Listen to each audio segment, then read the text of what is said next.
اعوذ باللہ من الشیطان الرجیم بسم اللہ الرحمن الرحیم الحمد للہ رب العالمین والصلاة والسلام علی سید الانبیاء والمرسلین حبیب الہ العالمین ابی القاسم محمد اللہم صل علی محمد وآل محمد وعلى آلہ الطیبین الطاہرین سیما بقیت اللہ فی الارضین قال اللہ تعالی فی کتابہ الکریم بسم اللہ الرحمن الرحیم ونريد أن نمن على الذين استضعفوا في الأرض ونجعلهم أئمة ونجعلهم الوارثين. بار دیگر درود بھیجے گا محمد وآل محمد پر.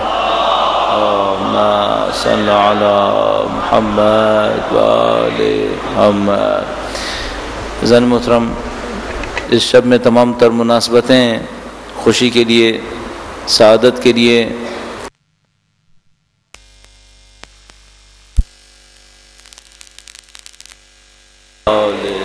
محمد وعجل فرج، خدا متعال کی بھیجی ہوئی برکتوں کو حاصل کرنے کے لیے، اور آپ مومنین کرام اور یقیناً دوسرے لوگ جو یہاں پہ تشریف فرما ہیں، جو شاید ہال کے اندر نہیں ہوں، مومنین وہ جو باہر ہوں یا وہ مومنات کے جو کہیں اور تشریف فرما ہوں، ان سب کے لیے بہترین موقع ہے کہ اس موقع کے اوپر پروردگار عالم سے کچھ طلب کریں، خدا متعال کے حضور کچھ فریاد کریں، خدا متعال کے حضور کچھ عرض کریں.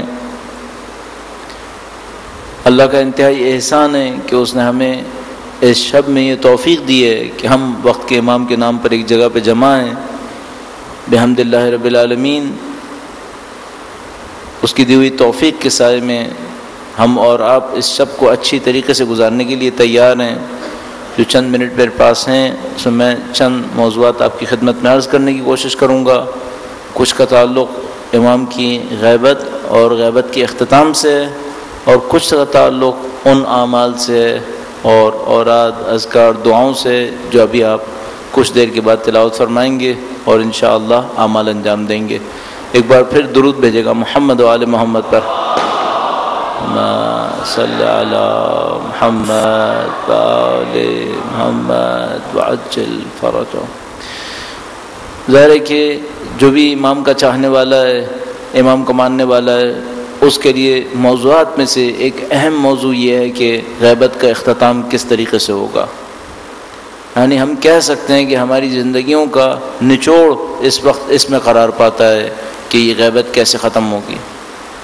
ہم جانتے ہیں وجود امام کی برکتیں کتنی زیادہ ہیں، ہم جانتے ہیں ان کا تشریف لانا ہماری زندگی کے اندر، ہمارے معاشرے کے لیے، اس پوری دنیا کے لیے کن برکتوں کا سبب بنے گا. ہم بہت اچھی طرح جانتے ہیں کہ امام کی تشریف آوری وہ پوائنٹ ہوگا، وہ اہم موڑ ہوگا جس کی پوری انسانیت کو وعدہ کیا گیا ہے. دنیا کا کوئی دین ایسا نہیں ہے جس کے اندر اس وقت کا وعدہ نہیں کیا گیا ہو جب امام تشریف لائیں گے. ہر دین کے اندر یہ وعدہ موجود ہے. یہودیت میں، عیسائیت کے اندر، حتیٰ وہ جو آسمانی ادیان نہیں ہیں، بدھ مت اور ہندو مذہب، ان تمام کے اندر بھی کسی نہ کسی نجات دلانے والے کا وعدہ موجود ہے. لہذا میں مقرر اپنے ذہن کے اندر سوچتا ہوں، ہم لوگ ہرگز تصور نہ کریں کہ صرف ہم ہیں جو منتظر ہیں. ایک معنی میں پوری دنیا انتظار کر رہی ہے.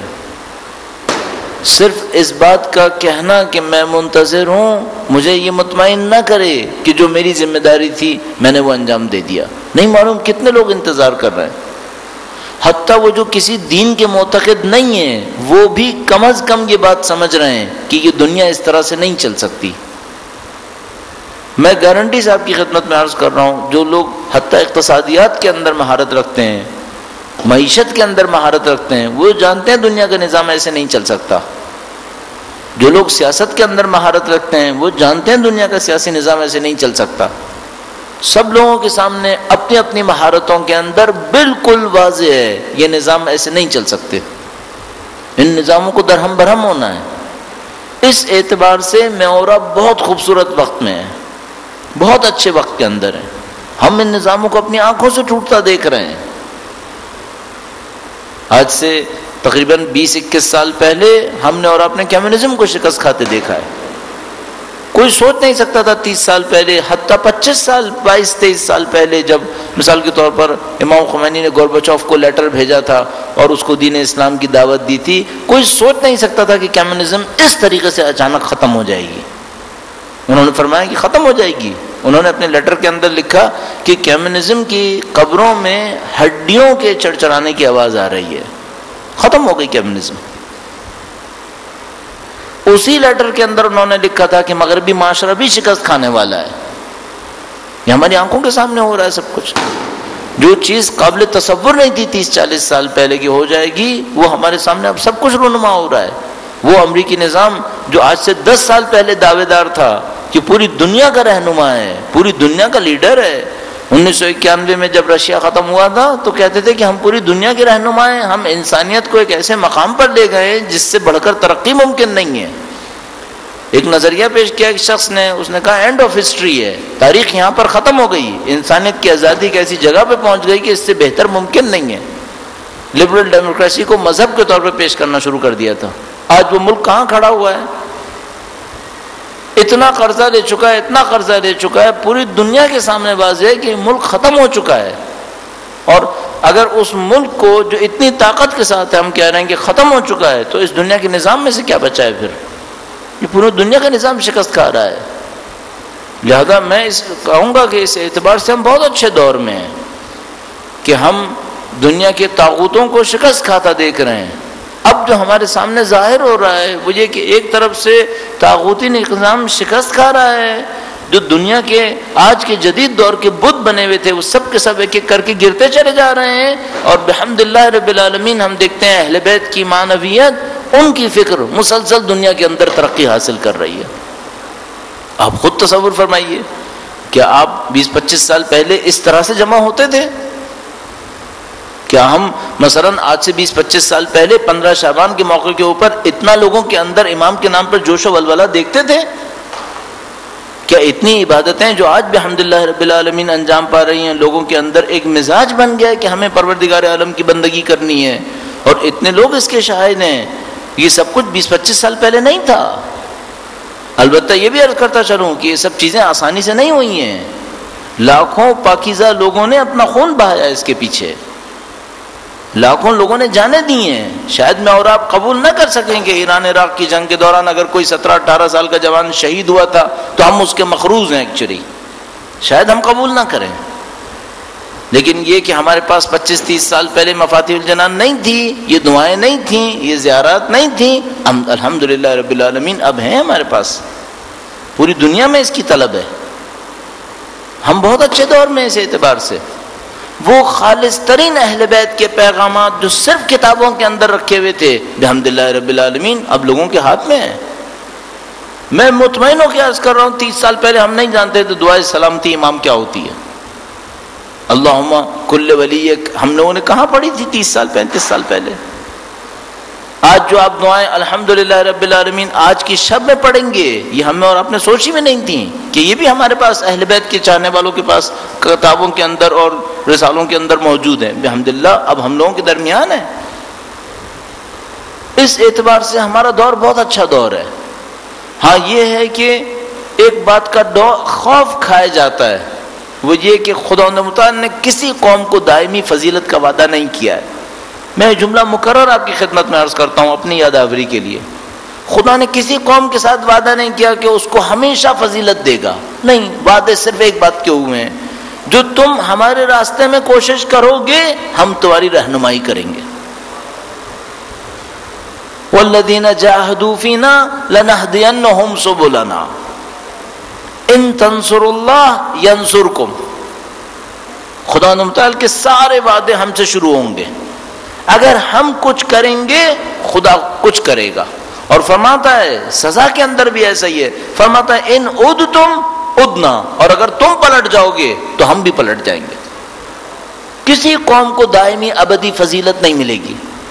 بس عزیزان محترم جب تک میں اور آپ اہل بیت کی معنویت کے ساتھ ہیں خدا ہمیں معنویت دے گا، خدا ہمیں فتح و نصرت دے گا، خدا تعالیٰ ہمارے قدموں کو مضبوط کر دے گا. ان تنصروا اللہ ینصرکم ویثبت اقدامکم، تمہارے قدموں کو مضبوط کر دے گا خدا. اور خدا تعالی مسلسل وعدے کرتا ہے فتح تمہارے لیے، نصرت تمہارے لیے. ان کنتم مؤمنین لا تخافوا ولا تحزنوا وانتم الاعلون ان کنتم مؤمنین. نہ خوف کھاؤ نہ غم کھاؤ، تم سربلند رہو گے اگر تم مومنین ہو، صاحب ایمان. تو عزیزان محترم، ہم بہت اچھے دور میں اہل بیت کے چاہنے والوں کی نصرت کو دیکھتے ہیں، اہل بیت کے چاہنے والوں کی فتح کو دیکھتے ہیں، دشمنوں کی ذلتوں کو دیکھتے ہیں، دشمنوں کے نظام کو شکست کھاتا دیکھتے ہیں. ہماری ذمہ داریاں ہمارے سامنے واضح ہیں. اپنے دین کو لے کر آگے بڑھیں، اپنے دین کو لے کر ترقی کریں. اب یہاں پر ایک بات واضح ہے، وہ یہ کہ کچھ ظاہری ترقی تو ہمیں نظر آ رہی ہے. میں نے عرض کیا آپ کی خدمت میں، 30 سال پہلے ہم ایسے جمع نہیں ہوتے تھے. بحمدللہ رب العالمین اب دین کے نام پہ جمع ہوئے ہیں. پہلے ہمارے درمیان اس بات کے اوپر کوئی اصرار نہیں تھا کہ ہمارے اندر معنویت بڑھے، ہمارے اندر اللہ کے ساتھ راز و نیاز بڑھے. اسی سولدر بازار میں مختصر سا شب جمعہ کے اوپر دعائے کمیل ہوتی تھی، چند لوگ اس کے اندر تشریف فرما ہوتے تھے، چند لوگ اس کو پڑھا کرتے تھے، سنا کرتے تھے، معاملہ ختم ہو گیا تھا. یہ ہماری معنویت تھی کل. بحمدللہ رب العالمین آج پوری رات ہم لوگ جمع ہو رہے ہیں اور اہل بیت اطہار علیہ السلام کی دی ہوئی اوراد اذکار کو تلاوت کر رہے ہیں. لیکن میں عرض کروں گا یہ خود ایک مرحلہ ہے، یہ خود ایک مرحلہ ہے. ہمیں اپنے آپ سے ایک سوال کرنا ہوگا. فرض فرمائیے آپ نے پوری رات دعاؤں میں گزار دی، آگے کیا ہونا ہے؟ اس کے بعد کیا ہے؟ آج 15 شعبان کی شب ہے، آپ نے پوری رات دعاؤں کے اندر گزار دی. اس کے بعد ماہ رمضان کی شبیں آئیں گی. فرض فرمائیے آپ شب قدر کے اندر جمع ہوں گے، پوری شب پھر دعاؤں کے اندر گزار دیجئے. پھر عرفہ کی شب آئے گی، اس شب کو بھی دعاؤں میں گزار دیجئے. پھر اور کوئی شب آئے گی، اس کو بھی دعاؤں میں گزار دیجئے. اپنے آپ سے پوچھئے گا کیا دین نے صرف یہ چاہا ہے کہ شبیں آتی رہیں ہم دعاؤں میں گزارتے رہیں؟ آیا یہی ہے ہدف، مقصد یہی ہے؟ آیا دعا پڑھنا مقصد ہے یعنی کہ نہیں؟ دعا پڑھنا، معنویت کو زندہ کرنا، اہل بیت کی دعاؤں کے ذریعے آگے بڑھنا اور کسی اور ہدف کو حاصل کرنا، وہ مقصد ہے. کیا مقصد ہے؟ اب یہاں پر ایک حساس مشکل پیش آتی ہے جو ہر دین کے ساتھ پیش آتی ہے. وہ یہ کہ شیطان جب یہ احساس کرتا ہے کہ اللہ کے کچھ بندے اس کے دین کے نام پر آگے بڑھے ہیں تو ان کو دین کے اندر رکھتے ہوئے کسی ایسی جگہ پر پھنسا دیتا ہے، وہاں سے آگے نہیں بڑھنے دیتا جہاں تک دیکھتا ہے کہ اب اگر اسی کے اندر پھنسے رہ گئے مجھے نقصان نہیں پہنچے گا، کم از کم جو اصل نقصان تھا وہ نہیں پہنچے گا. چھوٹی سی ایک مثال آپ کی خدمت میں عرض کروں گا اور کھول کے عرض کر رہا ہوں، اور کسی کی دل آزاری کا نہیں چاہتا کہ سبب بنے. اگر بنتے تو میں بہت زیادہ معذرت خواہ ہوں پہلے سے ہی. درود بھیجے گا محمد و آل محمد پر. صلی علی محمد و آل محمد وعجل فرج. اپنے آپ سے ایک مختصر سا سوال کیجئے گا. آپ قرآن کریم کی تلاوت فرمائیں اور قرآن کریم کی تلاوت کرتے کرتے آپ کے اوپر گریہ طاری ہو اور گھنٹے گھنٹے آپ گریہ کرتے رہیں، آیا یہ ہدف ہے؟ آپ دعا پڑھنا شروع کریں، ایک گھنٹے آپ دعا پڑھتے رہیں، اس دعا کے پڑھنے کے اندر آپ آنسوؤں کا دریا پھیلا دیں، آیا یہ ہدف ہے؟ آپ نمازیں پڑھنا شروع کریں، 100 رکعت نمازیں پڑھتے چلے جائیں، آیا یہ ہدف ہے؟ اگر یہ ہدف ہوتا تو خوارج ناکام کس چیز میں ہے؟ ان تمام کاموں کو خوارج نے کیا ہے. گھنٹوں گھنٹوں قرآن کریم پڑھتے تھے، ایسی تلاوت کرتے وقت گریہ کرتے تھے کہ امیر المومنین کے ساتھ چلنے والا ایک موقع پر دعا کرتا ہے کاش میں اس کے بدن کا بال ہوتا. اتنی شدت کے ساتھ گریہ کر رہا ہے. نماز پڑھنے میں گریہ کرتے تھے، قرآن کریم پڑھنے میں گریہ کرتے تھے، جو فضیلت کی باتیں ہیں. میں تو خود چاہوں گا کاش ایسا ہو جائے کہ ہم لوگ ایسے ہو جائیں کہ ہم بھی قرآن کریم کے اندر نماز پڑھنے کے اندر اللہ کی خوف اور خشیت سے گریہ کریں. لیکن سوال یہ ہے کیا یہ ہدف ہے؟ نہیں، ہدف نہیں ہے. اب وہ جو اہم ترین سوال ہے وہ یہ کہ خوارج میں اور امیر المومنین کے اعوان و انصار میں فرق کیا تھا؟ ان میں اور ان میں فرق کیا تھا؟ وہ جو خوارج تھے وہ شدت کی عبادتیں کیا کرتے تھے، وہ جو مولا سید و سردار امیر المومنین کے چاہنے والے تھے وہ بھی شدت کی عبادتیں کیا کرتے تھے. ان دونوں میں فرق کیا تھا؟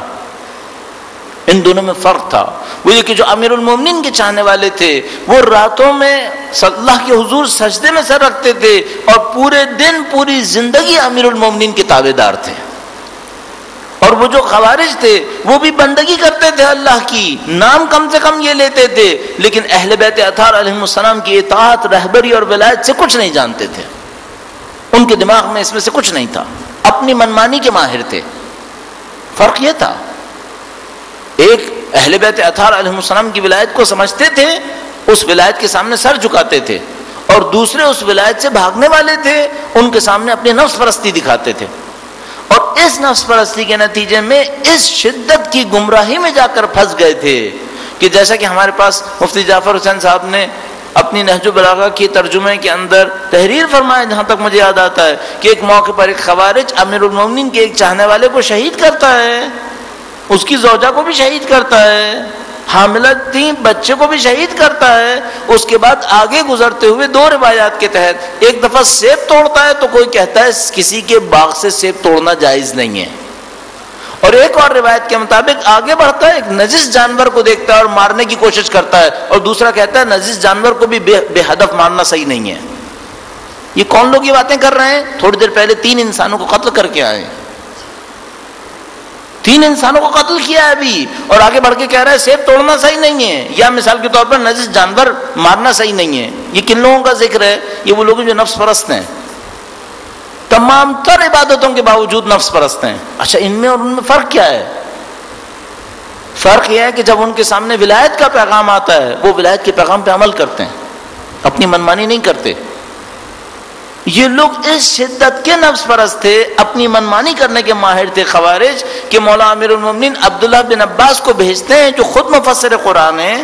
جب ان کو بھیجتے ہیں تو عبداللہ بن عباس سے کہتے ہیں ان سے قرآن پر بحث کرنے سے گریز کرنا، ان سے قرآن کریم پر بحث کرنے سے گریز کرنا۔ عبداللہ بن عباس کہتے ہیں مثال کے طور پر کہ میں نے خود آپ سے قرآن کریم کا علم حاصل کیا ہے، فرمایا تمہارے بس کا نہیں ہے، تم ان سے نہیں لڑ پاؤ گے۔ حجتوں اور بہانوں کے کٹ حجتی کے ماہر ہیں، آیات کی وہ تعویل کریں گے کہ تم جواب نہیں دے پاؤ گے۔ یعنی عالم یہ ہوتا ہے کہ عبداللہ بن عباس جاتے ہیں خوارج سے گفتگو کرنے کے لیے، ایسی ایسی آیتیں نکال کر عبداللہ بن عباس کے سامنے رکھتے ہیں کہ عبداللہ بن عباس ایک موقع کے اوپر خاموش ہونے لگتے ہیں کہ مولا امیر المومنین تشریف لاتے ہیں عبداللہ بن عباس کی حمایت میں، اور اس کے بعد ان کو وہاں سے نکال کے لے کے جاتے ہیں۔ عالم یہ ہے، ہمیں کرنا کیا ہوگا؟ جو مجھے سمجھ میں آتا ہے، اور ہمیں اپنے ہدف کو واضح کرنا پڑے گا۔ الحمدللہ رب العالمین، آپ اور میں اللہ کی دی ہوئی توفیق سے اپنے دین میں یہاں تک پہنچ گئے، ہم آگے بڑھ رہے ہیں الحمدللہ رب العالمین۔ صرف ایک بات ذہن میں رکھیے گا، یہ ہدف نہیں ہے، یہ مقصد نہیں ہے۔ اس سے بڑھ کر کیا ہدف ہو سکتا ہے، کیا مقصد ہو سکتا ہے؟ میں آپ کی خدمت میں ایک روایت بہت زیادہ عرض کیا کرتا ہوں، آپ نے اور میں نے بچپن سے سنی ہے، اسی روایت کو دوبارہ رکھتے ہوئے اس سوال کا جواب دینے کی بھی کوشش کروں گا۔ درود بھیجے گا محمد و آل محمد پر۔ صلی علی محمد و آل محمد وعجل فرجہ۔ ہمارے پاس امام کی تشریف آوری کے سلسلے میں جو مستند ترین روایتیں ہیں، ان میں سے اس روایت کو شاید میں کہوں گا مستند ترین روایتوں میں بھی سر فہرست ہوگی۔ کیا شیعہ، کیا سنی، کیا دوسرے فرقے، سب اس روایت کو تسلیم کرتے ہیں، آپ نے اور میں نے بچپن سے سنی ہے۔ یملأ الارض قسطا وعدلا کما ملئت ظلما وجورا، وہ زمین کو عدل و انصاف سے بھر دیں گے جیسا کہ وہ ظلم و جور سے بھری ہوگی۔ یہ اصل ہدف ہے، یہ اصل مقصد ہے۔ آپ پورے دنیا کو عبادتوں سے بھر دیں اور باہر ظلم ہو رہا ہو اور آپ آواز نہ اٹھائیں، شیطان آپ کے ساتھ رہے گا۔ شیطان بھی یہی چاہے گا کہ آپ اور میں ایسی عبادتوں میں مشغول رہیں جس سے باہر کی دنیا پہ کوئی اثر نہ پڑتا ہو، وہ اس کو پسند کرے گا۔ ہاں، جس دن آپ کھڑے ہوں، آپ کہیں کہ میں عبادت کروں گا، طاقت حاصل کروں گا، معنویت حاصل کروں گا، اور باہر جا کے ظلم و ستم کا مقابلہ کروں گا، حق کے لیے آواز اٹھاؤں گا، اس وقت آپ امامت کے راستے پر ہیں۔ اب شیطان آپ سے دور ہے۔ اپنے آپ سے مسلسل ایک سوال کرتے رہیے گا، ایسا نہ ہو کہ آپ صرف عبادتوں کے راستے پہ آگے بڑھتے رہیں اور معاشرے کے اندر جو ظلم و ستم ہو اس سے آپ کا کوئی سروکار نہ رہے۔ اگر خدا نہ کرے ایسا ہوا، یہ وہی خاموش دین ہوگا جو وہ بھی دینا چاہیں گے۔ اب پوری دنیا کی صورتحال کے اندر دیکھیے گا، پوری دنیا میں کیا صورتحال ہے اس وقت؟ صورتحال یہ ہے کہ ظلم اپنی آخری سرحدوں کے اوپر جنگ کر رہا ہے۔ وہ اتنے عرصے سے اہل بیت اطہار علیہ السلام کی فکر کو کچلنے کی کوشش کرتے رہے، ناکام ہوئے۔ نہ صرف یہ کہ ناکام ہوئے، اہل بیت کی فکر پھیلتی چلی گئی، طاقت حاصل کرتی چلی گئی۔ بحمد اللہ رب العالمین اس وقت دنیا کی مضبوط ترین حکومتیں اہل بیت اطہار علیہ السلام کے ماننے والوں کی حکومت ہے۔ دنیا کی مضبوط ترین جہاد ان لوگوں کے ہاتھ میں جو اہل بیت اطہار علیہ السلام کے ماننے والے ہیں۔ دنیا کی عالمانہ ترین ادارے ان لوگوں کے ہاتھ میں جو اہل بیت اطہار علیہ السلام کے ماننے والے ہیں۔ یہ ان کی شکست کا اعلان ہے۔ کفر دیکھ رہا ہے کہ وہ شکست کھا رہا ہے۔ اب اس کے سامنے کیا ہے؟ اب اس کے سامنے ایک اور مشکل ہے، وہ یہ کہ اہل بیت کے ماننے والوں کی فکر دنیا کے کونے کونے میں پھیل رہی ہے۔ کیا وہ چاہیں گے کہ میں اور آپ بھی ظلم و ستم کے خلاف کھڑے ہو جائیں؟ ہرگز نہیں۔ تو وہ کیا چاہیں گے؟ وہ چاہیں گے کہ ان کے دین کی تڑپ بھی بجھتی رہے، ان کے دین کی پیاس بجھتی رہے، ہمارے خلاف آواز نہ اٹھائیں۔ تو وہ ہمیں ایسا دین دینے کی کوشش کریں گے جس کے اندر خاموشی ہو، جس کے اندر سکوت ہو، جس کے اندر مسجدوں امام بارگاہوں کے اندر سے باہر نکلنے کا کوئی تصور نہ ہو۔ وہ چاہیں گے کہ ہم قرآن کریم ہاتھ میں لیے بیٹھے رہیں اور باہر قرآن پامال ہوتا رہے اور ہم کچھ نہ بولیں۔ وہ چاہیں گے کہ ہم نمازوں کے اندر سر بے سجدہ رہیں، اللہ کی بندگی کا اعلان کرتے رہیں، ایاک نعبد و ایاک نستعین کہتے رہیں، اور باقی اللہ کے تمام احکامات پامال ہوتے رہیں اور میں اور آپ خاموش بیٹھے رہیں۔ وہ ہم سے یہ چاہیں گے۔ وہ چاہیں گے ہم یہاں پہ شب گزاری کریں، ہم دین کے نام کو بلند کریں اور دن کے وقت میں دین پامال ہو اور میں اور آپ کچھ نہ کہیں۔ وہ یہ چاہیں گے۔ ہماری ذمہ داری کیا ہوگی؟ وہ یہ کہ ہم یہاں سے دین کے نام پر طاقت حاصل کریں۔ کوئی اہل بیت کے ماننے والا دین بغیر معنویت کے آگے نہیں بڑھ پائے گا۔ جو بھی اہل بیت اطہار علیہ السلام کی فکر کے اوپر عمل کرے گا اسے معنویت چاہیے، اسے اللہ کے حضور راز و نیاز چاہیے، اسے خدا کے حضور گڑ گڑانا چاہیے، اس کی نمازوں کا اچھا ہونا بہت ضروری ہے، اس کے اندر قرآن کریم کی آیات کی تاثیر ہونا بہت ضروری ہے، اس کے پاس اہل بیت اطہار علیہ السلام کی دعائیں زیارات ہونا بہت ضروری ہیں۔ لیکن اس کے بعد کا مرحلہ کیا ہے؟ اس کے بعد ہے کہ وہ معاشرے کے اندر آگے آئے، ظلم کے مقابلے کے لیے آواز اٹھانے کی طاقت ہو اس کے اندر۔ یہ میدان ہے جس سے آپ اور میں طاقت حاصل کریں، اس کے بعد اٹھیں امام وقت کے نام پر کہ اس سید و سردار نے تشریف لانا ہے دنیا سے ظلم، جور، ناانصافی کے خاتمے کے لیے۔ اب میرا کردار کیا ہے؟ عزیزان محترم، ہمیشہ ایک خوف رہ جاتا ہے، وہ یہ کہ میں یہاں پر بیٹھوں سینکڑوں لوگوں کے ساتھ، ان سے نعرے لگواؤں الاجل الاجل کے، اور باہر جا کر میں ہی ظلم کا بانی بن جاؤں، میں ہی ظلم کا حامی بن جاؤں۔ ایک طرف سے اس سید و سردار کو طلب کرتا رہوں الاجل الاجل کہہ کے جنہوں نے ظلم کا خاتمہ کرنا ہے، اور باہر جا کے اسی ظلم کا حامی میں ہی ہوں، اس ظلم کا بانی میں ہی ہوں، اس ظلم کا کرنے والا میں ہی ہوں، اس ظلم کا سرپرست بھی میں ہی ہوں۔ پھر کون سا الاجل ہوا؟ آج 15 شعبان کی شب ہے، آج ہمیں بہت کچھ سوچنا چاہیے۔ آج میں اور آپ یقیناً امام کی نصرت کے لیے دعائیں کریں گے، یقیناً امام کے ظہور میں تعجیل کے لیے دعائیں کریں گے، لیکن دو ایکسٹریم کارنر سے بچنے کی کوشش کیجیے گا۔ نمبر ایک، وہ کارنر جس کے اندر ساری معنویت ہوگی، ساری دعائیں ہوں گی، اللہ کے حضور گڑ گڑانا ہوگا اور عملی زندگی میں کچھ نہیں ہوگا، اس سے بچیے گا۔ اور دوسرا ایکسٹریم کارنر وہ ہوگا جس کے اندر باہر سب کچھ ہوگا، اندر سے خالی ہوگا، اندر کچھ نہیں ہوگا۔ یہ دو ایکسٹریم کارنرز ہوں گے۔ ایک وہ ہوگا جو صرف قرآن کریم، احادیث، روایات، فقہ، آداب اس کو لے کر بیٹھا رہے اور باہر کی زندگی سے کوئی سروکار نہیں ہے، باہر کفر راج کرے، فسق راج کرے، دین تباہ ہو، پامال ہو، اس کو کچھ نہیں ہے۔ اور دوسرا وہ ہے جو باہر سب کچھ لڑے، اس کے اندر سے معنویت ختم ہوئی بھی ہے، اس کے اندر کوئی دعا نہیں ہے، اس کے اندر کوئی ذکر نہیں ہے، کوئی راز و نیاز نہیں ہے۔ ہمیں اہل بیت نے دونوں کا مجموعہ سکھایا ہے.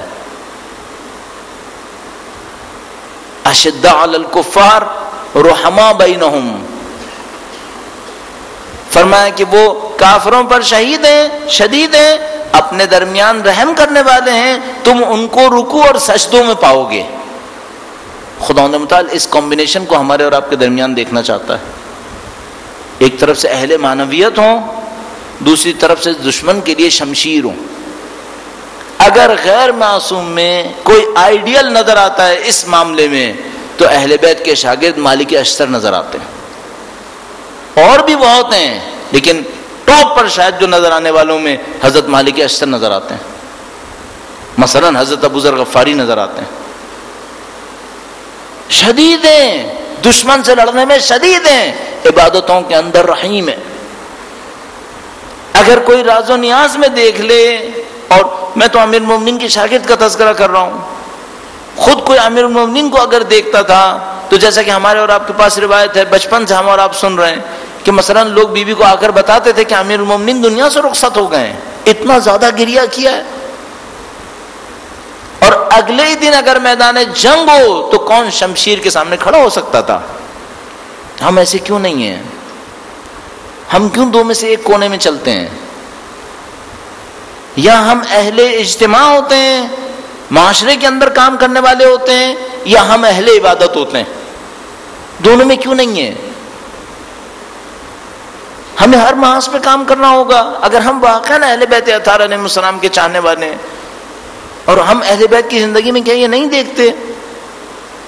ایک رات میں امیر المومنین کو دیکھتے ہیں کہ سجدوں میں گرتے ہیں، گڑ گڑاتے ہیں، اتنا گڑ گڑاتے ہیں کہ کئی دفعہ غش کھا کے گر جاتے ہیں.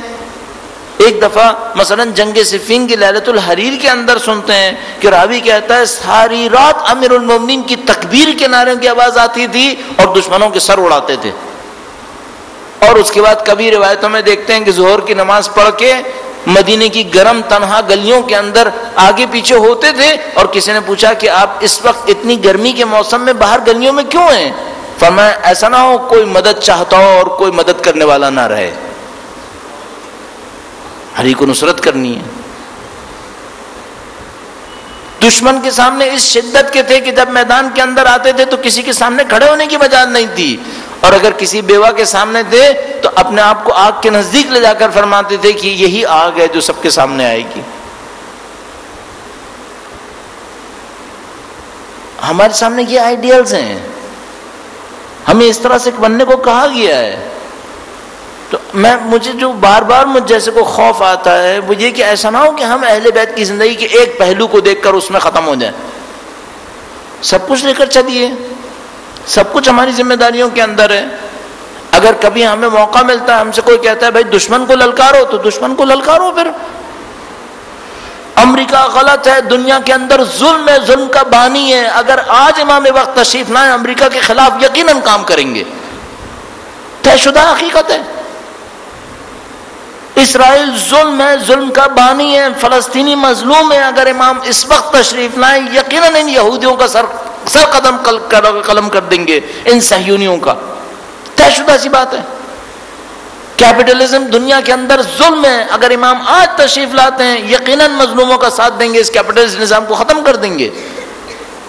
یہ سب ہمارے میدان ہیں، اور وہ بہت اچھا چاہیں گے کہ ہم اس میدان سے دور رہیں، اس میدان میں نہ آئیں. وہ چاہیں گے کہ ہم اور آپ کہیں نہ کہیں عبادات کرتے رہیں، اس میدان میں آنے کی کوشش نہ کریں.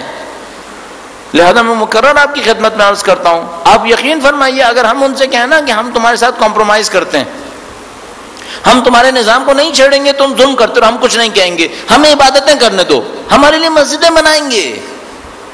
اور کیا نہیں بنائی؟ شاہ فیصل کس نے بنائی ہے؟ آپ کی اسلام آباد کے اندر جو اتنی بڑی مسجد بنائی، کیوں بنائی ہے؟ کیا مثلا وہ جو وہابیت سعودی عرب کے اندر ہے، یہ جو سعودی نظام ہے، یہ عدل کے لیے ہے؟ عدل و انصاف ہے ان کے اندر؟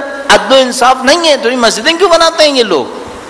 دنیا کی بڑی بڑی مسجدیں انہوں نے بنائی ہیں، یورپ میں، امریکہ میں، پاکستان میں، دنیا کے دوسرے اسلامی ممالک کے اندر. کیوں بڑی بڑی مسجدیں بناتے ہیں؟ تاکہ یہ لوگ مسجدوں کے اندر خاموش بیٹھے رہیں کوئی سعودی نظام کے خلاف نہ بولے، اور سعودی نظام کیا کرے، جس دن اس کو موقع ملے بحرین پہنچے، مومنوں کے سر کچلے اور اپنے آپ کو خادم حرمین شریفین کہہ دے، اور کوئی آواز نہ اٹھائے۔ سب لوگ یہ سمجھیں دین یعنی عبادت کرتے رہو خاموشی کے ساتھ، دین یعنی اپنی دنیا میں مگن رہو۔ کچھ لوگ دنیا میں عیش و عشرت سے مگن ہیں، کچھ لوگ دنیا کے اندر دین سے مگن ہیں، اور وہ جو ظلم کرنے والے ہیں ان کو کوئی نہ بولے۔ میں سمجھتا ہوں ہم سب کی ذمہ داری ہے، کیوں نہ بولے؟ لہٰذا عزیزان محترم، ہماری ذمہ داری ہے، آپ ایک طرف سے یہ دعائیں پڑھیں، معنویت کسب کریں، اللہ کے ساتھ اپنے رابطے کو قائم کریں، وجود امام اقدس امام وقت کے ساتھ اپنے رابطے کو قائم کریں، دوسری طرف اس پرچم دین کو لے کر نکلیں، جو ظلم کر رہا ہو، بربریت کر رہا ہو، اس کے سامنے کھڑے ہو جائیں کہ ہم نے اپنے دین سے سیکھا ہے کہ ہم توحید کے ماننے والے ہیں، ہم ظلم قبول نہیں کریں گے۔ یہ اصل ہدف بنتا ہے زندگی کے اندر، تب کہیں جا کر کوئی تبدیلی رونما ہوتی ہے۔ ہم اور آپ اچھی طرح جانتے ہیں امام کی تشریف آوری محض اس طرح سے نہیں ہوگی کہ میں اور آپ اپنے گھروں کے اندر رہیں گے، جو میں نے ابھی آپ کی خدمت میں عرض کیا کہ میں کچھ نہ کروں فضیلت میرے ساتھ رہے گی، نہیں، ایسا نہیں ہوگا۔ جو محنت کرے گا وہ فضیلت حاصل کرے گا۔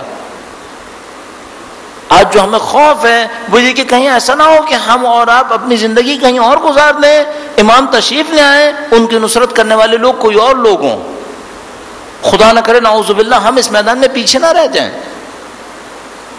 اور خدا نہ کرے کیوں پیچھے رہ سکتے ہیں؟ اس لیے کہ ہم میں ظلم کے خلاف مقابلے کی طاقت ہی نہ ہو، ہمیں کسی نے سکھایا ہی نہ ہو کہ بھائی ظلم کے خلاف بھی بولنا ہوتا ہے۔ اس بات کا سب سے زیادہ خوف کھایا جا رہا ہے۔ بس ایک طرف سے اچھائی نظر آتی ہے کہ بھئی ہمارے معاشرے ترقی کر رہے ہیں بحمدللہ رب العالمین، جو کچھ پہلے نہیں تھا وہ اب ہے الحمدللہ رب العالمین۔ دوسری طرف سے خوف آتا ہے کہیں یہی ایک اور مصیبت نہ بن جائے ہمارے لیے کہ ہم اسی کے اندر پھنس کے رہ جائیں، اور وہ جو طاقت ہمیں دکھانی چاہیے تھی معاشرے کے اندر ہم اس طاقت کا اظہار نہ کر پائیں۔ اور میں نے عرض کیا دشمن اس پہ بہت خوش ہوگا، کیونکہ ان کو یہ پتا ہے کہ اگر ہم سے دین کو چھیننے کی کوشش کی اور دین کو بالکل ختم کرنے کی کوشش کی تو ہم میدان میں آ جائیں گے، تو وہ ہمیں ایسا مائلڈ سا دین دینے کی کوشش کریں گے جو دین بھی ہو، ہمیں خاموش رکھے اور ان کے راستے کی رکاوٹ نہ بنے۔ آپ اس سے بچنے کی کوشش کیجیے گا، اس سے اپنے آپ کو باہر نکالیے گا، اپنی جرأتوں کو سنبھالیں، آپ کی جرأتیں ختم نہ ہو جائیں کہیں۔ جو لوگ واقعاً اہل معنویت ہیں اور اہل جہاد ہیں ان کی صورتحال میں آپ کی خدمت میں عرض کرتا ہوں۔ ایک دفعہ درود بھیجے گا محمد و آل محمد پر، صلی علی محمد و آل محمد۔ شاید 1985 تھا، مجھے یاد بہت اچھی طرح یاد نہیں، یا 1985 کا تھا یا 1986 کی ابتدا تھی۔ ایران عراق کی جنگ میں ایک جزیرے کے اوپر بہت سخت جنگ ہوئی تھی، فاؤ نام کر کے ایک جزیرہ تھا، اس کے اوپر جنگ بہت شدید ہوئی تھی۔ شب جمعہ تھی، شب جمعہ کے موقع کے اوپر اس زمانے میں حملہ ہو چکا تھا، فاؤ جزیرے کے اوپر مختلف اطراف سے حملے ہو رہے تھے، ایرانی فوج بھی ملوث تھی، عراقی فوج بھی اس کے اندر، ظاہر ہے کہ وہ سب جنگ میں ملوث تھے۔ اس موقع پر ایک بہت اچھا اہل بیت کا چاہنے والا مداح تھا جو قصیدے پڑھتا تھا، نوحے پڑھتا تھا، آہنگران نام کر کے، ابھی حیات ہے میرے خیال میں۔ انہوں نے وہاں جا کر دعائے کمیل پڑھی جزیرے فاؤ کے اوپر۔ وہ دعائے کمیل ریڈیو نے لائیو ٹیلی کاسٹ کی، لائیو بھیجی ریڈیو کے اوپر۔ اب دعائے کمیل آ رہی تھی اور دعائے کمیل کے پیچھے مسلسل بمباریوں کی آوازیں آ رہی تھیں، چونکہ وہاں جنگ ہو رہی تھی، اور اس جنگ کے عالم میں یہ آہنگران چند بسیجیوں کو لے کر مورچے کے اندر دعائے کمیل پڑھ رہا تھا۔ خدا شاہد ہے، آپ وہ دعا اس وقت اس زمانے میں سنتے آپ کی روح تبدیل ہو جاتی، جب آپ احساس کرتے کہ کچھ لوگ اپنی جانوں سے بے خبر ہو کر اپنے خدا کو پکار رہے ہیں، اور اس پکارنے کے اندر مسلسل خدا سے کہہ رہے ہیں خدایا کچھ ایسے لوگ ہیں جو میدان جنگ کے اندر لڑ رہے ہیں تو ان کی جانوں کی حفاظت کر لے۔ یہ کہ اہل بیت نے ہمیں نہیں سکھایا، اہل بیت نے ہمیں دعائے کمیل دی ہے، لیکن اس دعائے کمیل کے ساتھ جوش دیا ہے، جذبہ دیا ہے، جہاد دی ہے، یہ سب کچھ بھی ہے، شہادت کا تصور بھی دیا ہے۔ خدا نہ کرے ایک حصہ کم ہو جائے، ہم اہل بیت کی فکر میں بہت دور چلے جائیں گے، ناقص ہو جائیں گے. دونوں کو زندہ کیجئے اور پھر اپنی قوم کی طاقت دیکھیے گا. بحمداللہ ہم لوگ بہت اچھی جگہ پر ہیں. میں شاید اسی چند منٹ کے اندر کتنی دفعہ آپ کی خدمت میں عرض کر چکا ہوں.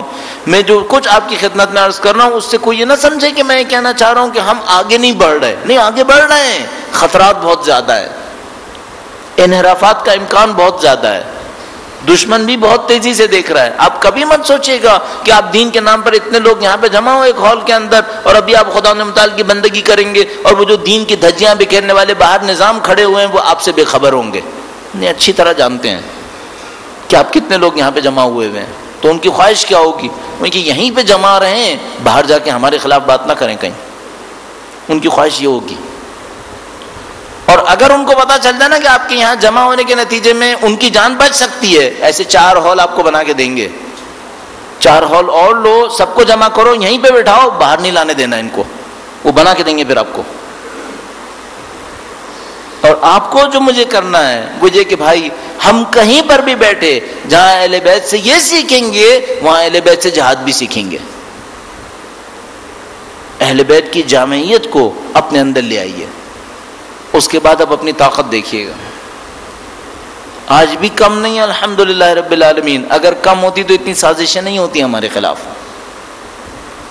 14 سال کے چھپے ہوئے مجرم کو بھی لا کے بازار میں کھڑا کر رہے ہیں. اس کا مطلب ہے آگے کچھ اور ڈرامہ سوچ رہے ہیں، آگے کچھ اور منصوبے بنانا چاہ رہے ہیں. یہ سارے کام کریں گے. جتنا آپ کی اور ہماری یہاں طاقت بڑھتی چلی جائے گی ان کی سازشیں بھی بڑھیں گی. قطعاً ایسا ہوگا. ہر روز شیعت کے اندر ایک نیا موضوع نہیں دیکھتے آپ؟ چھوٹی چھوٹی باتوں کے ذریعے چھیڑ کر اس قوم کو ٹکڑے ٹکڑے کرنے کی کوشش کرتے ہیں.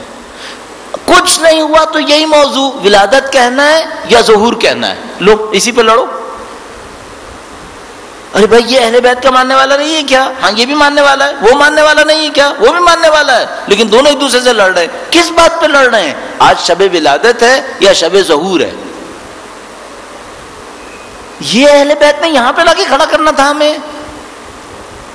ہماری وہ طاقتیں جو کفر کے خلاف جانی چاہیے تھیں، ہماری وہ طاقتیں جو اس نظام کے خلاف جانے چاہیے تھیں جو اہل بیت کے نام سے بغض رکھتے ہیں، وہ طاقتیں کہاں لگ رہی ہیں؟ ایک دوسرے کے ساتھ ضائع ہو رہی ہیں. گھنٹوں ہزاروں لاکھوں گھنٹے اس بات کے اوپر ظاہر ہو رہے ہیں کہ ہم نے ظہور کہنا ہے یا ولادت کہنا ہے. باہر اپنے دشمن کی طاقت کو دیکھیں، ان کی سازشوں کو دیکھیں، ان کے حربوں کو دیکھیں، ان کے منصوبوں کو دیکھیں، بعد میں اپنی گفتگو کو سوچیں ہماری گفتگو کن موضوعات کے اوپر ہے. آدمی تعجب سے دیکھنے لگتا ہے کیا اس قوم کے اندر بے خبری اتنی آ گئی ہے. ایک طرف سے ہم ان کو دیکھتے ہیں وہ میڈیا کے ذریعے سے ہمیں ذلیل کرنے کی کوشش کر رہے ہیں، نعوذ باللہ تعالی. کیا کچھ نہیں کر رہے، کروڑوں اربوں روپیہ اس کے اوپر خرچ کر رہے ہیں کہ کسی طریقے سے معاشرے کے اندر شیعہ قوم کے وقار کو کم کر دیں. ہم آئیں ان باتوں کے اوپر گفتگو کریں کہ ہمیں ولادت کہنا ہے یا ظہور کہنا ہے. یہ کون سی منطق ہے؟ کیا ہمارے پاس مسائل ختم ہو گئے؟ کیا ہمارے پاس اہل بیت اطہار علیہ السلام کے علمی خزانوں میں سے تمام خزانے ختم ہو گئے؟ کتنی روایات ہیں جس میں اہل بیت نے اس بات کے اوپر اصرار کیا ہو کہ تم ولادت نہیں کہنا، تم ظہور کہنا؟ کہاں پر ہے ہمارے پاس؟ تو اس کے اوپر اتنا بحث کیوں کر رہے ہیں؟ ہر روز کوئی نہ کوئی نئی چیز، ایک نیا فتنہ لے کر کھڑے ہو جاتے ہیں وہ لوگ ہمارے درمیان. اور وہ کیا کرتے ہیں؟ وہ ایک چیز پھینکتے ہیں تاکہ ہماری قوم پھر ایک دوسرے کے ساتھ لڑنا شروع کر دے اور وہ اپنے کام کو کرتے رہیں. میں نے عرض کیا مجرموں کو لا کے دوبارہ سے ری آرگنائز کر رہے ہیں. وہ لوگ میڈیا کے ذریعے سے یہ الغار کر رہے ہیں، جو ان کے بس میں تھا سب کچھ کر رہے ہیں. آخر میں آ کے انسان کو ایک بات سمجھ میں آتی ہے، شیعت اگر میرے اور آپ کے دم سے ہوتا تو ختم ہو چکی ہوتی. یہ مولا علی کے دم سے ہے اس لیے زندہ ہے، یہ اس وقت کے امام کے دم سے اس لیے زندہ ہے. اور اس کے بعد پھر یہ بات بھی سمجھ میں آتی ہے اس سید و سردار نے جمع کیا ان سب کو. ہم خود سے جمع نہیں ہو سکتے تھے. شاید اس سید و سردار کا نظام تقاضا کر رہا ہے کہ اس کے ماننے والے اب جمع ہو جائیں. شاید کوئی بہت بڑی تبدیلی آنے والی ہو، اس کی خاطر پوری دنیا کے اندر ایک لہر اٹھتی ہے. حتیٰ بر صغیر کے جیسے علاقے کے اندر بھی وہ لہر اتنی شدت کے ساتھ آ گئی بحمدللہ رب العالمین کہ اس وقت دسیوں کراچی کے اندر مراکز کے اندر امام کے نام کے اوپر جشن ہے، امام کے نام پر اجتماع ہے، دعائیں ہیں اور عبادات ہیں. شاید کچھ تبدیلی آنے والی ہے. تو عزیزان محترم اچھی جگہ پر ہیں. آج کی شب اپنے وقت کے امام سے کچھ طلب کیجئے. میرا اپنے خیال ہے ہم لوگ کئی گھنٹے جب دعاؤں کے لیے جمع ہوتے ہیں، کئی گھنٹے کے بعد کچھ منٹ کے لیے ایک وقت آتا ہے جس میں ہمارے دل اپنے رب کے ساتھ اور اس کے نظام کے ساتھ جڑ جاتے ہیں. آپ جب بھی دعاؤں کے لیے بیٹھیں گے، آپ جب یہ اوراد اذکار کر رہے ہوں گے، ان میں شاید آپ 1 گھنٹہ دعا پڑھیں، 1.5 گھنٹہ دعا پڑھیں، کچھ سیکنڈ کے لیے، کچھ منٹ کے لیے شاید وہ وقت آئے گا جب آپ کا دل اللہ اور اس کے نظام سے جڑ جائے گا. شاید وہ وقت کسی مصائب کے لمحے کو سن کر آتا ہے، شاید اپنے امام کی کسی محبت کے جملے کو سن کر آتا ہے، لیکن وہ وقت بہت قیمتی ہے. اس وقت کے اوپر بہت زیادہ حساب کیجئے کہ کوئی ایک وقت آئے جب میں اور آپ اس پوری کائنات سے بے خبر ہو کر صرف اپنے امام کو دیکھ رہے ہیں، صرف اپنے امام کی طرف توجہ دیں. اور میں صرف یہ سوچتا ہوں کہ آپ ماشاءاللہ اتنی بڑی تعداد میں یہاں پہ جمع ہیں، کیا ہم لوگ امام سے یہ نہ کہیں کہ مولا ہم مشہد میں نہیں ہیں، ہم نجف میں نہیں ہیں، ہم کربلا میں نہیں ہیں، لیکن ہم آپ کے چند گناہگار ماننے والے یہاں پر آپ کا انتظار کر رہے ہیں. کیا ہم اپنے امام سے نہیں کہہ سکتے؟ نہیں معلوم آج کی شب نجف میں کتنا بڑا اجتماع ہوگا، کربلا میں کتنا بڑا اجتماع ہوگا، مشہد مقدس کے اندر صحن کے صحن بھرے ہوتے ہیں. ہم اپنے وقت کے امام سے کہہ سکتے ہیں کہ مولا ہمارا اجتماع اس کے مقابلے میں بہت چھوٹا اجتماع ہے، اس میں بڑے بڑے عابد و زاہد آتے ہوں گے، متقی پرہیزگار آتے ہوں گے، لیکن ہم اپنے امام سے کہہ سکتے ہیں مولا اگر آپ کی نظر لطف صرف پرہیزگاروں کے لیے تو ہم گناہگار کہاں جائیں گے؟ کیا مشہور نہیں ہے کہ امام کا در کریم ہے؟ کیا ہمیں نہیں بتایا کہ امام کا در لطیف ہے؟ اگر کریم اور لطیف ہے تو کیا میں اور آپ طلب نہ کریں کہ مولا ہم گناہگار ہیں لیکن آپ کے ماننے والے، آپ کے چاہنے والے، ہم پر نظر لطف کریں. اور ذرا ایک لمحے کو سوچئے گا کہ میں اور آپ جو یہاں پر بیٹھے ہیں اپنے امام کا ذکر کر رہے ہیں، ان کے خاندان کے معتقد ہیں، سید السردار ان کے اجداد طاہرہ کے معتقد ہیں. کیا وقت کے امام کو نہیں پتا کہ میرے کچھ چاہنے والے یہاں بیٹھے ہوئے ہیں؟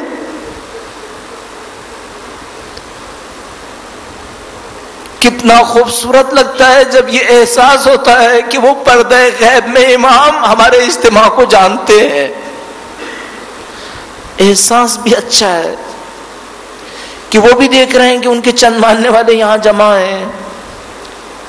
بس اتنا ہو جائے کہ آپ کے اور میرے اس اجتماع کے اندر کچھ امام کے اتنے اچھے چاہنے والے ہوں کہ ان کے دلوں کی پکار پر امام اس اجتماع پر ایک نظر لطف ڈال دیں، ان کی شفاعت کچھ سیکنڈز کے لیے ہمیں حاصل ہو جائے اور وہ خدا سے کہے خدایا یہ ہمارے چاہنے والے ہیں، ان کے گناہوں کو معاف کر دے. کچھ ایسی نظر لطف ہمیں اور آپ کو مل جائے. اور عزیزان محترم، کریم در کی عادت ہے کہ وہ گناہ کو نہیں دیکھتے، شرمندگی کو دیکھتے ہیں. ہم میں سے کون ہے جو گناہگار نہیں ہے؟ ہم میں سے ہر کوئی گناہگار ہے، لیکن وہ یہ نہیں دیکھتے اس نے گناہ کتنے کیے، وہ دیکھتے آج شرمندہ ہو کر ہمارے سامنے کھڑا ہے، بس قبول ہے. اللہ کی احسان کی عادت ہے. خدا تعالیٰ ایسا ہے، احسان کرنے والا ہے. آپ کو اور مجھے یقیناً خدا نے متعال کی دی ہوئی توفیق یہاں تک لے کر آئی ہے۔ آپ جب خدا نے متعال کے ساتھ راز و نیاز کرنے لگے، اس خدا نے متعال سے کہہ سکتے ہیں خدایا اگر کچھ دینا نہیں تھا تو یہاں تک لایا کیوں تھا؟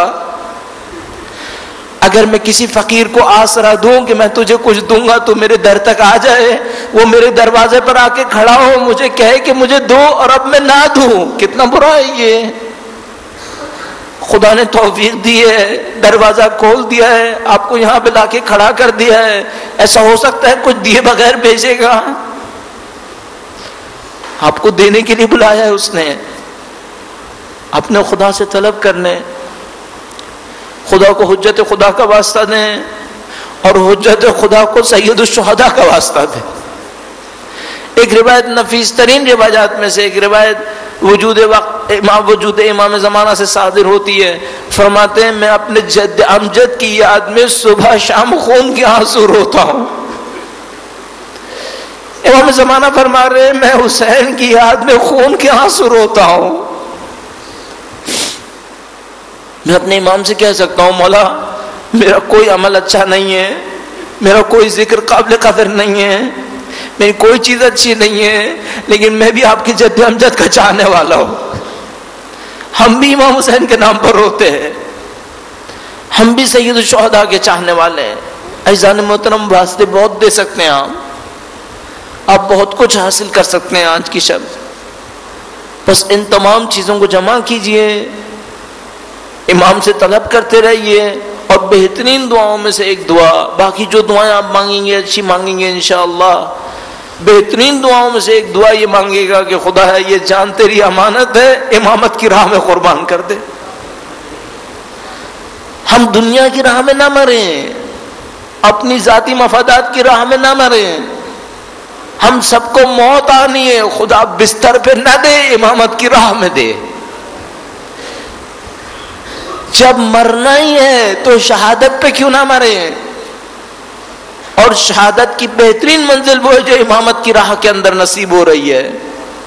تو خدا نے مثال سے دعا کر لیں، پروردگار کو واسطہ دیتے ہیں، پاک پروردگار تجھے واسطہ ان بہترین بندوں کا جو آج کی شب تیری عبادت میں مشغول ہے، پاک پروردگار اس قلیل کو ہم سے قبول فرما۔ اے پاک پروردگار تجھے اہل بیت اطہار علیہ السلام کا واسطہ ان کی نورانیت سے دلوں کو منور فرما۔ اے پاک پروردگار ہمیں نہیں معلوم ان کے چاہنے والے کن مشکلات میں مبتلا ہیں، تجھے واسطہ محمد و آل محمد کا، اہل بیت کے چاہنے والے دنیا میں جہاں کہیں بھی ہوں ان کی جان مال عزت و آبرو کی حفاظت فرما۔ اے پاک پروردگار مومنین بحرین سخت وقت سے گزر رہے ہیں، پاک پروردگار بحرین کے مومنین کو فتح و نصرت نصیب فرما۔ ان کے دشمن خاندان آل سعود، خاندان آل خلیفہ قابل اصلاح نہ ہو تو واصل جہنم فرما۔ اے پاک پروردگار پاکستان کے اندر دنیا کے مختلف گوشہ و کنار کے اندر اہل بیت کے چاہنے والے مشکلات سے گزر رہے ہیں، تجھے واسطہ محمد و آل محمد کا، جو اہل بیت کے چاہنے والے کمزور ہیں ان کو طاقت نصیب فرما، جو دشمن کے خوف پہ ان کو بہادری جرأت و شجاعت نصیب فرما۔ اے پاک پروردگار ہمارے کچھ دوست احباب اہل بیت کے چاہنے والے بے گناہی کے عالم میں جیلوں کے اندر ہیں، زندانوں کے اندر ہیں، تجھے اسرائے کربلا کا واسطہ ان مومنین کو آزادی و رہائی نصیب فرما۔ اے پاک پروردگار تجھے واسطہ محمد و آل محمد کا، تیرے دین کی عزت اور سربلندی کے لیے کچھ لوگ برسر پیکار ہیں، وہ علماء کرام مراجع اعظام جو دین کی عزت و سربلندی کے لیے برسر پیکار ہیں، ان سب کو فتح و نصرت نصیب فرما۔ مراجع اعظام رہبر معظم اور وہ مجاہد اکبر سید حسن نصر اللہ کو فتح و نصرت نصیب فرما۔ اے پاک پروردگار تو ہماری حاجتوں سے واقف ہے، تو ہماری کمزوریوں سے واقف ہے، تجھے واسطہ محمد و آل محمد کا جو ہمارے حق میں بہتر ہے ان سب کو ہم سے قبول فرما۔ اے پاک پروردگار دعائیں تیری حجت کے لیے، تمام آرزویں تیری حجت کے لیے، تجھے واسطہ اہل بیت اطہار کا، تجھے بی بی کی مظلومیت کا واسطہ، ان پسے ہوئے وجود سے آنے والے یا مہدی کی ندا کا واسطہ، سید و سردار مولا اور آقا امام آخر الزمان کے ظہور میں تعجیل فرما، ہمیں اور ہماری اولادوں کو ان کی جانثاروں میں قرار فرما۔ اس دنیا سے زندگی کا اختتام امامت کی راہ میں شہادت قرار فرما۔ ربنا تقبل منا انك انت السميع العليم برحمتك يا ارحم الراحمین۔ اہل بیت اطہار علیہ السلام کی نظر لطف کو حاصل کرنے کے لیے باوجود بلند درود بھیجیں محمد و آل محمد۔